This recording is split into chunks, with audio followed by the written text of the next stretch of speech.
Bien, perfecto. Vamos a dar inicio a la clase de hoy. Habíamos conversado la semana pasada lo que era el impuesto de grandes transacciones financieras. Hacíamos un debate y un emplazamiento de lo que fue el proceso evolutivo de ese tributo. Conversábamos que venía del impuesto al débito bancario, que iniciaba con 0.5%, que era aplicable a todos los sujetos pasivos y posteriormente pues se hace la modificación que corresponde al impuesto de grandes transacciones financieras, iniciando una alícuota con 0.75. Hablábamos que esa alícuota llegó al 1% y luego pasó al 2% y ahora pues tenemos la posibilidad de reforma con una segunda discusión aprobada, pero sin gaceta oficial aún. La semana pasada conversábamos que posiblemente salía la Gaceta Oficial al respecto, eh, pues antes de hacer cualquier tipo de modificación de la norma en clase o comentar sobre la modificación de la norma en clase, a mí me gustaría esperar a la publicación en Gaceta Oficial. Siguen las especulaciones al respecto de todo lo que genera esas implicaciones y nuevamente la incorporación de las personas naturales como sujetos pasivos de ese tributo, además de que la alícuota pasa de un 2.5% en algunos casos del 2%, 2.5% hasta llegar a un 20%, dependiendo del sujeto pasivo a quien se le vaya a gravar la obligación. Yo pues esperaré hasta que se haga la publicación en Gaceta y al momento de que se haga pues retomaríamos nuevamente ese contexto legal para que por lo menos en este caso ustedes tengan la actualización al respecto. Sin embargo, lo que conversaba con Educación Continua en la UCAT era que seguramente se va a hacer un conversatorio al respecto, en donde vamos a participar pues todos los profesores de tributación, incluyendo la juez del contexto tributario, la doctora Ana Calderón. Vamos a esperar entonces a que eh, se dé algún procedimiento al respecto. Me imagino que la universidad también estará esperando la publicación en Gaceta para que sea mucho más efectivo ese trabajo de divulgación al respecto y de comentarios, por supuesto. Posterior a eso en clase veíamos entonces lo que era el inicio del impuesto a los grandes patrimonios. Hablábamos que era un impuesto que gravaba el patrimonio. Vamos a ir viendo que el impuesto sobre la renta gravaba ¿qué? Gravaba la utilidad o la pérdida del ejercicio o el enriquecimiento neto del contribuyente. Cuando pasábamos por el impuesto a grandes patrimonios, decíamos que era un impuesto que estaba asociado al gasto, a la erogación de dinero, no a la utilidad. No importaba la utilidad, entendiéndose por la utilidad ingresos menos costos menos gastos. En este caso era el gasto bruto o el costo bruto al que se le grababa el impuesto. Y luego pasábamos en este caso a los impuestos a los grandes patrimonios y decíamos que la base de cálculo de eso ya no era la utilidad, ya no eran los gastos, sino eran los bienes, los activos, tanto tangibles como intangibles, como también los bienes muebles o inmuebles que posee, en este caso, la persona natural o jurídica, que son quienes de una u otra manera estarían sujetos a la obligación. Entonces, bueno, más o menos allí, en esas líneas generales, era lo que recordábamos sobre ese primer momento del impuesto a grandes patrimonios y le decía entonces que en clase íbamos a puntualizar algunas cosas de la ley. Es una ley bastante corta, supongo que la discutiremos en la clase del día de hoy y iniciaremos ya entonces con ese preámbulo para lo que sería el impuesto al valor agregado, pero empezaríamos inicialmente por conversar sobre la Providencia 071, que tiene que ver con los sistemas de facturación. Y ahí vienen preguntas interesantes, si se puede facturar en pesos, se puede facturar en dólares, se puede facturar en euros, qué implicaciones tiene eso, qué modificaciones se tienen y obviamente retomaríamos ya a la revisión de la ley de impuesto al valor agregado sobre esa misma situación, sobre el reglamento de la ley de impuesto al valor agregado y compararíamos inclusive ese contexto legal que tiene que ver con el impuesto a las grandes transacciones financieras. ¿Se escucha bien, verdad? ¿Se ve la pantalla compartida? Pregunto. Sí, profe. Sí, perfecto. Vamos entendiendo chévere o alguna duda al respecto hasta ahora. Sí, sí, sí, súper bien también. Sí, bien, dudas tampoco hay, o sí. ¿No? ¿No? Va, entonces seguimos con el preámbulo. Bueno, esto que está entonces en la pantalla compartida se refiere en este caso a lo que es el impuesto a los grandes patrimonios. Vamos a hacer una revisión general de lo que es esa Gaceta Oficial del 16 de agosto de 1919, del 2019, perdón, que es donde se genera la imposición a ese tributo. Es una ley que es aprobada por la Asamblea Nacional Constituyente, por lo tanto, desde el contexto legal, tenemos los abogados nuestros criterios de la inconstitucionalidad de esa normativa, una Asamblea Nacional Constituyente que no creó ninguna constitución, pero que sí modificó esta norma, modificó el Código Orgánico Tributario, en fin, realizó una serie de modificaciones legislativas en aspectos tributarios, pero sin embargo, esto no consideramos que tiene la cualidad suficiente para legislar. Le correspondía a la Asamblea Nacional de ese momento realizar ese proceso legislativo. Pero con esa necesidad que tiene el Estado en los últimos años de hacer un procedimiento de recaudación, precisamente, es donde vemos entonces esta creación de distintos tipos de tributos o modificación de los existentes. El artículo 1 de la Ley de Impuestos a Grandes Patrimonios es importante porque nos permite puntualizar realmente cuáles y cómo o a quiénes está dirigido ese tributo, y dice que se crea un impuesto que grava el patrimonio. Cuando se entiende patrimonio, se entiende esa sumatoria de activos y pasivos. Vamos entonces a revisar sobre todo qué es esa condición económica. Lo otro lo calculábamos a través del estado de resultado, del impuesto sobre la renta. Este lo vamos a crear o lo vamos a calcular a través de lo que tiene la empresa. Entonces se crea un tributo que grava el patrimonio de las personas naturales y jurídicas, ahí dice calificadas como sujetos pasivos especiales por la Administración Nacional, cuyo patrimonio tenga un valor igual o superior, ojo, a 150 millones de unidades tributarias. Lo primero que les voy a pedir el día de hoy es que revisemos entonces cuál sería el valor que tiene eso en el contexto real. Vamos a tomar entonces una calculadora del teléfono, vamos a tomar esos 150 millones de unidades tributarias y las vamos a dividir entre 0,02, por favor.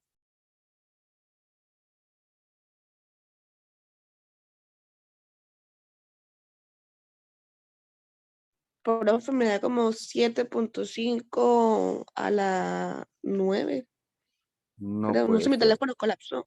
¿Colapsó? Ok. Tomemos una persona que no le colapse el teléfono. Eso pasó como en el examen, ¿no? 150 Es un número muy absurdo. millones de unidades tributarias por 0,02, por favor. Ya va, A mí me da 750 millones.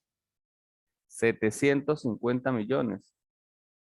Es que no le puede dar 750 millones. Porque Profe, A mí me disculpe, da más. A mí me da ¿es 7.500.000. por o entre? vamos a multiplicarlo porque en este caso estaríamos hablando por la cantidad de 0,02. A ver, 150, 123, 123 por 0,02. Eso es igual a, si no veo mal, 3 millones de bolívares. ¿Me rectifican por favor ustedes? sí, multiplicarlo sí da eso. Ah, sí, profe, Sí, sí, 3 profe. millones. 3, 1, 3, ajá, por 0,02. Ok, 300. ¿Y a cómo está el dólar el día de hoy? ¿A 4 punto qué? Está como 0.5, 6, voy a ver. Ajá, vamos a revisarlo, por favor.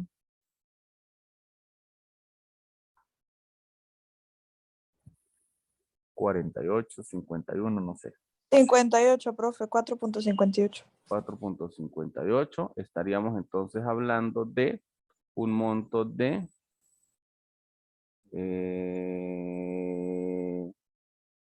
$655,000, si no estoy mal. Rectifiquen ustedes, 655,000 y algo. ¿Sí da eso? Sí, profe.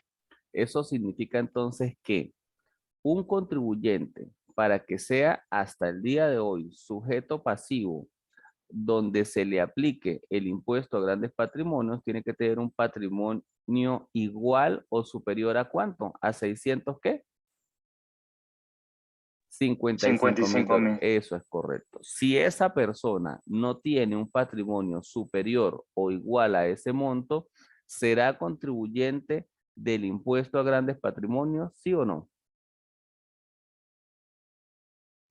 No, porque tiene que ser igual o Ok. superior, ¿no? Y estamos viendo en este momento cómo la administración tributaria está solicitándole a los contribuyentes especiales, sin excepción, la declaración correspondiente al impuesto de grandes patrimonios, cosa que me parece atrevida porque no todo contribuyente especial cuenta con un patrimonio de esa envergadura para ese periodo fiscal. Entonces, esas son cosas que nosotros debemos analizar porque si nosotros vemos que ese es el procedimiento correspondiente, tendríamos entonces que solicitar en este caso una revisión de ese proceso sancionatorio aplicable al impuesto a grandes patrimonios. Como les decía en estos días, es muy probable que este fue el inicio de el impuesto a grandes patrimonios, pero que seguramente en lo sucesivo en cualquier momento pueden hacer una modificación como lo están haciendo con el impuesto de las grandes transacciones financieras.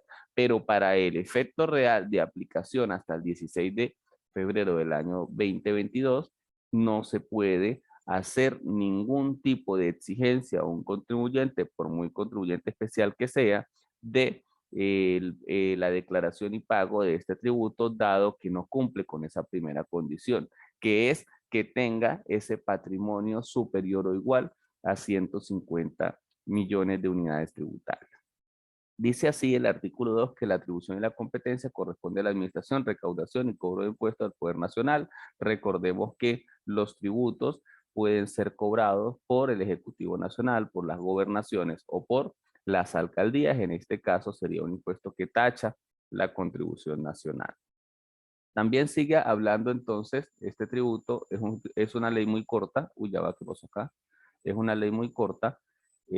Vamos a hablar entonces del hecho imponible. Dice el artículo 3 que constituye el hecho imponible la propiedad o posesión del patrimonio atribuible a los sujetos pasivos de este impuesto en los términos establecidos en esta ley constitucional. Y aquí entonces también tenemos algunos propósitos interesantes que discutir, porque no solamente va a gravar sobre la propiedad, sobre lo que es del contribuyente, lo que es de la persona natural o la persona jurídica, sino todo lo que no es suyo, pero que usted lo posea, que usted tenga derecho, o sea que todo patrimonio donde usted tenga derechos, se supone entonces que se grabaría, en este caso, sobre la base de esos derechos, el impuesto a los grandes patrimonios. Es un impuesto bastante interesante con ese propósito de discusión.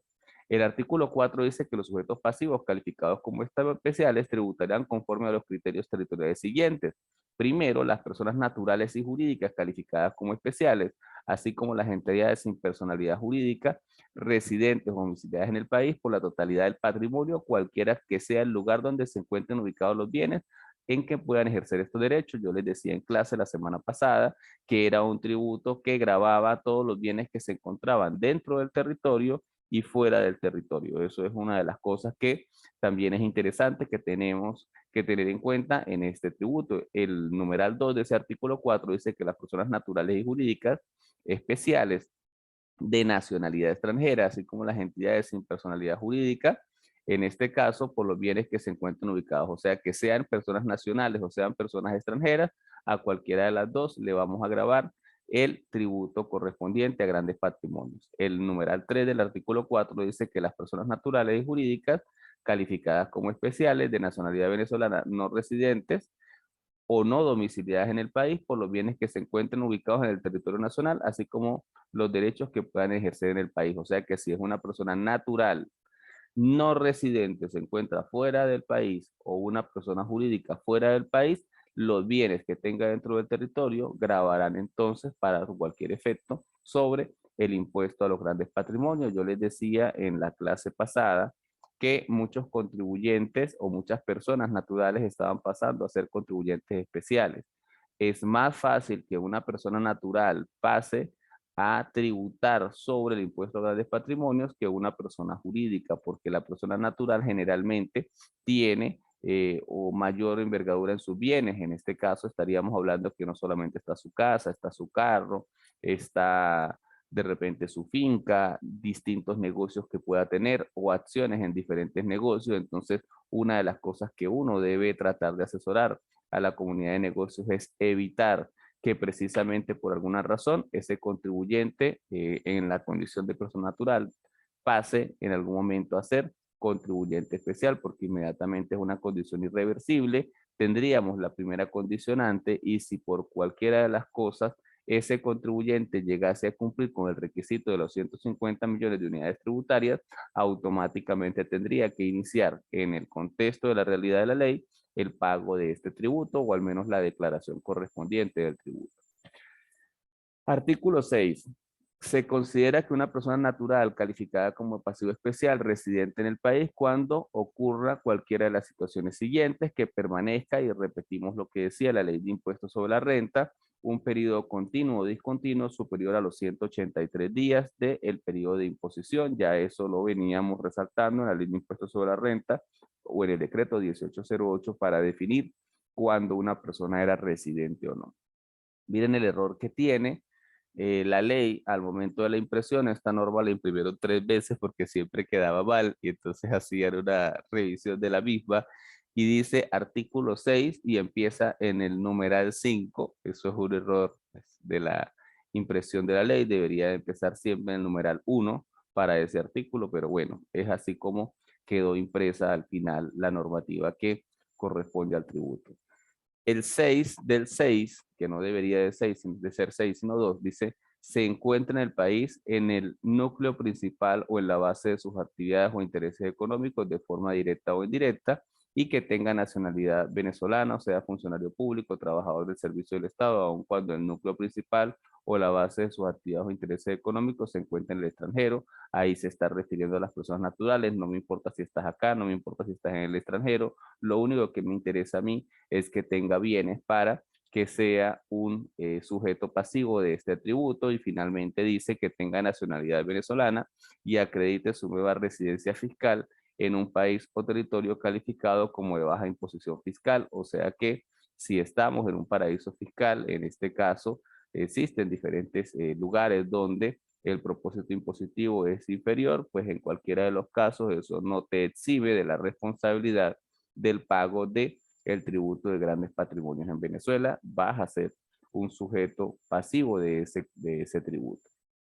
El artículo 7 dice que se presume, salvo prueba en contrario, que una persona natural como calificada como especial tiene su residencia cuando haya establecido su lugar de residencia o que tenga una vivienda principal en el país, que sea de nacionalidad venezolana o que su cónyuge no separado legalmente o sus hijos menores de edad dependan de él y se consideren residentes y estén en el país. O sea que para considerarse que se encuentre dentro del país no necesariamente tiene que estarlo, sino sencillamente con tener una casa y que esa casa esté registrada como vivienda principal, cosa que siempre vamos a hacer para que sea deducible del impuesto sobre la renta y para que sea deducible del impuesto de sucesiones y donaciones, pues entonces inmediatamente eso ya lo hace, así esté fuera del territorio, como si estuviera dentro de Venezuela. Que tenga nacionalidad venezolana, obviamente ya con eso casi que tacha a todo el mundo, pero además sugiere que si su cónyuge se encuentra en Venezuela, pues entonces allí estaría la presunción de residencia en Venezuela, o si tiene los hijos dentro de Venezuela, cosa que también pasa por lo menos por quienes se encuentran en los Estados Unidos, que no todos tienen visa. El artículo 8 dice que se considera que una persona jurídica o entidad sin personalidad jurídica reside en el país cuando cualquiera de las siguientes situaciones ocurra: cuando hubiera sido constituida conforme a las leyes venezolanas, estamos hablando ya de las jurídicas, que tenga su domicilio fiscal o estatutario en el país y que tenga una sede de dirección efectiva en el país. Con solamente una sucursal que se encuentre en el país, ya en este caso se considera que tiene establecimiento permanente en Venezuela. El artículo 9 va a ratificar precisamente esa condición de el establecimiento principal y dice que comprende una sede o dirección de sucursal o oficina, una fábrica, taller o planta de producción, una mina, cantera, plataforma de petróleo, gas, área de explotación agrícola o cualquier otro lugar de explotación de los recursos naturales, obras de construcción, instalaciones o montajes cuya duración sea de 3 meses. Allí es interesante esa revisión de la normativa. Imagínense todas esas empresas que vienen a Venezuela a trabajar sobre todo el arco minero, a trabajar con la empresa petrolera o con empresas donde se requiera una inversión de maquinaria que sí pudiera llegar a ese valor de los 150 millones de unidades tributarias, pues precisamente al saber que en Venezuela hay un tributo que grava ese patrimonio solamente por el hecho de ser una organización empresarial que participa con una sede en Venezuela, inmediatamente pues genera ese primer impacto de no querer hacer un proceso de inversión. Eso pues es una de las cosas que no ha entendido el proceso político y pues forma parte de esa situación que llevamos a cuestas todos, que es el proceso de reactivación económico en Venezuela. Bueno, ahí continúa hablando de los centros de compra de bienes de adquisición de servicios, de los bienes explotados en arrendamientos de cualquier tipo, en las agencias y representaciones autorizadas para contratar en nombre o por cuenta de una entidad no residente. Aquí sigue las atribuciones, patrimonio, me interesan algunas cosas. ¿Quiénes estarían exentos? Vamos a pasar de todo esto al artículo 13.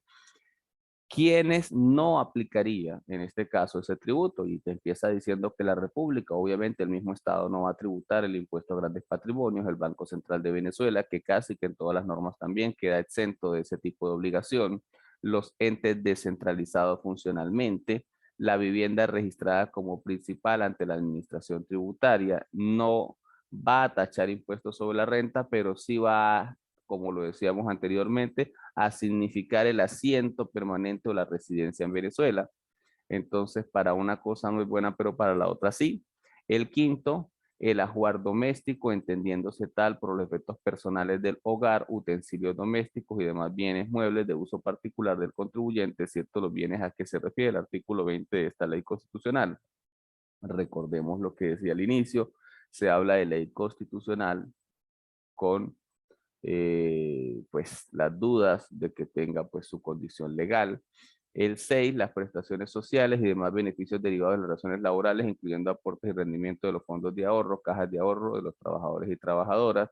Se supone que eso va a ser un ingreso, no es patrimonio, no sé por qué quedó dentro del numeral 6 del artículo 13. Pareciera que ellos no saben diferenciar cuáles son las cuentas nominales de las cuentas reales, pero bueno, eso es parte de lo que aparece también en la normativa.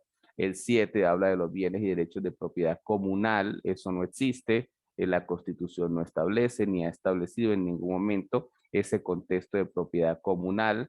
Entonces, allí también hay alguna observación importante que debemos hacer. Hay únicamente propiedad, que es lo que establece la Constitución, y esa propiedad puede ser atribuible a una persona o a varias personas en conjunto y serían copropietarios, pero propiedad comunal no forma parte. Se pensó reformar la Constitución en 2 oportunidades tratando de incorporar ese propósito en la Constitución y en ninguna de esas oportunidades se pudo concretar porque no hubo la voluntad política de que las personas quisieran hacerlo de esa manera.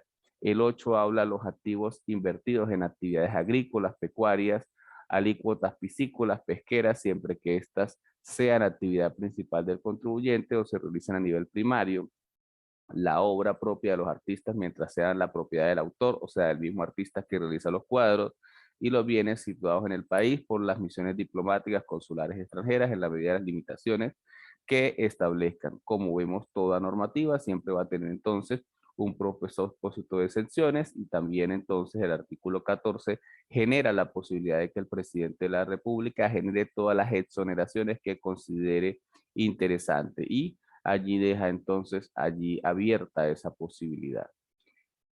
¿Cuál sería la base imponible para la aplicación del impuesto? Entonces el artículo 15 menciona eso, la base imponible del impuesto es creado por una ley constitucional que será el resultado de sumar el valor de los bienes y derechos, ya hablábamos hace rato, no solamente lo que es propio, sino donde yo tenga derechos determinados conforme a las reglas establecidas en los artículos siguientes, excluidos los pasivos y el valor de las cargas y gravámenes que recaigan sobre los bienes, así como los valores, derechos exentos y exonerados.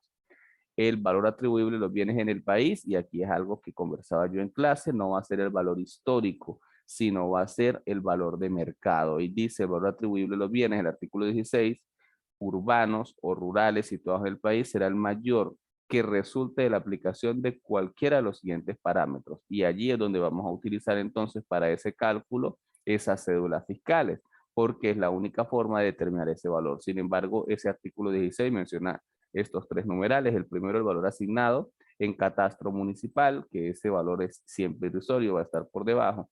El valor de mercado y el valor resultante de actualizar el precio de adquisición conforme a las normas que dicte la emisión tributaria para tal efecto, que se hace a través precisamente de lo que ustedes ya conocen como el Índice Nacional de Precios al Consumidor. Bien. Hay algo interesante a lo que refiere el artículo 17 y tiene que ver con lo que les mencionaba en clase. Este tributo grava todo lo que yo tenga fuera del territorio, fuera de Venezuela. O sea, que si tengo una casa en Colombia, bueno, esa casa en Colombia tiene aplicación para efectos de el impuesto de grandes patrimonios, perdón. Y dice, puede determinarse valor atribuible a los bienes inmuebles situados en el exterior. Se utilizará el resultante del mayor de las reglas fiscales en el país donde se encuentren ubicados o el precio corriente de mercado, el valor de mercado que se tenga al 30 de septiembre de cada año. Eso también es interesante. Al 30 de septiembre de cada año es que vamos a hacer el procedimiento de revalorización. En las cédulas fiscales generalmente lo hacíamos ¿a cuándo? ¿Cuándo lo hacíamos? Al cierre del ejercicio, ¿qué? Económico. Si era regular, al 31 de diciembre, si era regular, al momento de que se hacía ese proceso. En este caso, lo vamos a hacer siempre ese cálculo, no al momento del cierre, sino esta ley, el momento de cálculo va a ser el 30 de septiembre. Entonces, eso es interesante para que ustedes lo tengan allí. ¿Dudas al respecto hasta ahora? No, Por profe. ¿por qué los 150 de hace rato se multiplicaron y no se dividieron? Al revés, Porque perdón. estaríamos hablando de 150 unidades tributarias. ¿Y cuál es el valor de la? Tengo que multiplicarlo por el valor de la unidad tributaria para que me dé el valor real en bolívares. Porque lo Ah, que obvio, estaba sí, sí, allí sí. son unidades tributarias, ¿ok? Y luego lo que yo quise hacer es dividirlo entre el valor del dólar para que ustedes tengan una referencia en dólar, porque eso en bolívares, pues a veces no nos permite una lectura coherente de la realidad efectiva económica. Entonces, al llevarlo a dólares, sí nosotros podemos entonces entender cuál sería la magnitud del sujeto obligado a ese tributo. ¿Sí? Profe, Dime, Valeria. yo tengo una pregunta. Es que estaba escuchando con mi mamá la clase, ¿no? Entonces Sí, ella me tranquilo. dice, hija, ¿será que yo tengo que pagar eso? O ella no sabe si lo paga. Entonces yo no sé ella cómo hace porque la contadora es la que le lleva pues allá todo. Ella tendría que preguntarle a la contadora si ella está pagando eso. Porque mi Es mamá es contribuyente probable. especial y ella escuchando dijo que ella gana más de 150 millones de unidades tributarias. Recuerde que Entonces no es me estaba ganar, pensando, Valeria. No está con el ah, tema de ganar. Es que tenga un ok, patrimonio, ok, que tenga un ajá, patrimonio de esa envergadura. Obviamente, lo uno está sujeto a lo otro. Si se supone que nosotros tenemos un ingreso importante, pues al final lo capitalizamos en bienes, ¿sí? Es probable que sí ok. tenga entonces el patrimonio correspondiente. El punto está, muchas veces, Valeria, para responderte, los contadores públicos, por quitarse del problema, a todos los especiales le hacen la declaración a nivel informativo. A lo mejor no le correspondería, pero lo hacen a nivel informativo. Es muy probable que la contadora de su mamá sí tenga o sí haya procesado la declaración, que no haya cancelado porque el monto no le generó esa posibilidad. Estaba por debajo de el valor para que se diera el pago. Recuerde que hay una diferencia entre pago y una diferencia entre declarar, ¿ok? Ahora, lo que yo quiero aclarar el día de hoy, Valeria, es que no deberían todos los especiales hacer la declaración, porque es que todos no están obligados. Tacha por dos maneras y lo dice claro el artículo 1 de la ley. Por ser especial es una, pero aparte de ser especial tengo que tener un patrimonio superior o igual a esa cantidad de unidades tributarias, y si no lo tengo significa que no está cumpliendo las dos condiciones, y las dos condiciones son en conjunto. Sin embargo, lo que yo le decía, muchas veces se ha intentado por parte de la administración generar al contribuyente la zozobra de que va a ser multado, de que va a ser sancionado, y eso pues hasta el día de hoy siempre se ha caído porque usted puede recurrir ese proceso sancionatorio dado que no era aplicable, demostrando, por supuesto, con un estado de situación financiera que su balance está por debajo de ese monto, Valeria. Sí, más o menos queda claro, ¿sí? Ah, ok. Sí, sí, ok. Excelente, profe, sí. muy bien. No, tranquila, para eso estamos. Ok, ya va que tengo unos chicos que van ingresando. Ya me acaba de salir acá el avisito de los 10 minutos para que se acabe el primer corte de clase. Como siempre hacemos, apenas se termine, yo voy a enviarles nuevamente el enlace para que continuemos, ¿ok? Bien, entonces habíamos quedado en ese contexto del artículo 17, el valor que se le iba a colocar a los bienes. Entonces dijimos que si en ese país, que está en Colombia el bien, y hay un proceso allá para hallar el valor, que el proceso va a ser el mismo de acá, porque INPC hay en todas partes del mundo y el único procedimiento que hacemos para determinarlo es el que les enseñé con el ajuste fiscal, ¿ok? Siempre ese va a ser el procedimiento por excelencia que se utiliza para tomar en consideración porque es el único indicador que mide el proceso inflacionario. En otros países la diferencia es que no se llama como INPC, sino se llama IPC solamente, ¿ok? Pero en este caso es el proceso que corresponde, China lo tiene, la única diferencia va a ser que algunos países generan el indicador más de una vez al mes, a veces 2 veces al mes, 3 veces al mes o 4 veces al mes, y otros países lo hacen una sola vez, ¿ok? Bien, me interesa que veamos, creo que el 22, que habla de la regla de valorización, dice los bienes y derechos que no posean una regla especial de valorización se computarán por el mayor valor resultante entre el precio corriente de mercado y el precio de adquisición actualizado. Siempre está buscando la administración tributaria, como ven, que el valor sea el más actualizado, ¿sí? Y aquí iniciamos con cuál es la alícuota que le vamos a aplicar a este tributo. En impuestos sobre la renta, ¿cuáles tarifas teníamos? 1, 2 y 3, y cada tarifa de esas llegaba hasta un tope máximo de ¿cuánto? Del 34%. El otro tributo que vimos en clase la semana pasada era el impuesto de grandes transacciones financieras, y el monto actual hasta el día de hoy, sin que salga en Gaceta Oficial la modificación, era ¿cuánto? El 2%, ¿sí? Y en este caso, en el impuesto de grandes patrimonios que estamos viendo, me está hablando de un rango de tasa del 0.25% a un 1.50%. Inicialmente pareciera que fuera un monto no tan agresivo, pero de cierta manera esto genera ya en la creación del tributo un valor que en cualquier momento pudiera ser modificado a través de una reforma, y vaya cómo lo modifican, porque si estamos viendo las reformas que están planteando del impuesto de las transacciones financieras, que lo lleva del 2% al 20%, pues es una cosa completamente agresiva y de hecho viola principios tributarios como el de la capacidad contributiva, ¿ok? ¿Dudas hasta ahora?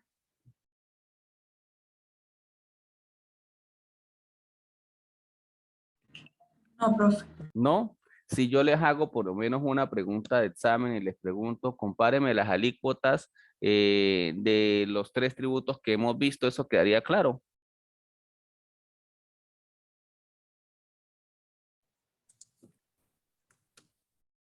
Ahí se quedaron todos en silencio. ¿Por qué? Cuénteme. Yo acabo de llegar, profesor. Disculpe. Tranquilo, Jaime. Ok, lo que quiero es que más o menos visualicen comparativamente cada uno de ellos. ¿Por qué me preocupa eso? Disculpen que lo diga, porque es que vamos a ver en el segundo corte muchísimos tributos, son muchos, y pues quisiera que por medio de diferencias ustedes pudieran puntualizar cada uno de ellos, sobre todo en los aspectos básicos, quiénes están exentos, quiénes están gravados, cuál es la alícuota impositiva de cada uno, y también precisamente esto, cuáles son los sujetos pasivos a quien se les aplica o no ese tributo, ¿ok? Y eso es algo que de forma comparativa podemos trabajar, ¿ok? Bien, vamos a hablar entonces de ese artículo 24. Ya les adelantaba que todos esos cálculos de valor los hacíamos ¿a qué fecha? ¿Al 31 de diciembre o a qué fecha? 30 de septiembre. Eso es correcto, al mes de septiembre. Entonces ese es el mes importante. Dice, el impuesto se causará anualmente sobre un valor de patrimonio neto al 30 de septiembre de cada año. Eso significa que todos los contribuyentes especiales van a tener 2 fechas importantes en el año. El cierre fiscal y este cierre que es único para todos los especiales, que sería ese cálculo de el impuesto de grandes patrimonios al 30 de septiembre, ¿ok? Entonces, dice, excepcionalmente se considera concluido el periodo de imposición cuando, y volvemos otra vez con los errores de la ley, de cuando sale la ley, el artículo 24 inicia el numeral 5, cuando debería haber iniciado en el numeral 1, dice se produzca la muerte del contribuyente. ¿Por qué la muerte del contribuyente? Porque si estamos hablando de una persona natural, entonces estaría asociado a la muerte de esa persona natural, que es la única forma de que se extinga esa condición tributaria. En el caso de que se extinga la persona jurídica, o sea que los accionistas decidan cerrarla, siempre les repito y les reitero, es la mejor opción. Mucha gente le tiene miedo a que la empresa sea nombrada contribuyente especial, pero es preferible que me nombren la empresa contribuyente especial a que nombren al contribuyente, porque entonces allí, el día que yo quiera extinguir la condición de especial, pues sencillamente le doy término a la empresa. A veces, muchas veces cuando se hace la creación de la empresa, recordemos que los accionistas deciden por cuánto tiempo la crean. Entonces, pues si ese es el punto, ustedes pueden pensar entonces en crear una empresa a corto plazo para que solamente al momento de que llegue la fecha correspondiente, la misma por excelencia se extinga. El numeral siguiente, que debería ser el 3, pero tiene el número 7, dice la fecha o entidad sin personalidad jurídica cambia la residencia al extranjero, pero eso me parece que es contradictorio con lo que nosotros ya hemos hablado. Recordemos que al final, al inicio, decía que no importaba que estuviera en el extranjero y que era aplicable el tributo. Sin embargo, eso pues es parte de las contradicciones que aparecen en la misma norma y a veces queda de forma subjetiva la aplicación de la sanción, como vamos a ver más adelante cuando empecemos a ver el proceso sancionatorio del Código Orgánico Tributario. Cuando se produzca la transformación de forma jurídica de la persona o entidad y ello determine la modificación del tipo de gravamen o la aplicación del régimen tributario especial. En líneas generales, pues eso refiere entonces a ese proceso de cuándo yo debo aplicar ese periodo. Hay algunas normativas allí, hay unas disposiciones finales que se hacían para la creación del primer momento de ese tributo. Sin embargo, pues eso es lo que contiene en líneas generales este primer tributo de impuesto a grandes patrimonios. Me queda 1 minuto de clase según Zoom. Voy entonces a hacer el corte de clase y vamos a iniciar la siguiente ronda de clase con lo que sería ya la Providencia 071. Iniciamos con un tema nuevo relacionado con el IVA, pero empezando por el proceso de facturación, ¿ok? Entonces vamos a cerrar y nuevamente continuamos y empezando le doy la palabra a Ani que me estaba pidiendo la palabra acá por el Zoom. Pero para que no se corte, pues vamos a dejarlo hasta acá y ya entonces iniciamos nuevamente.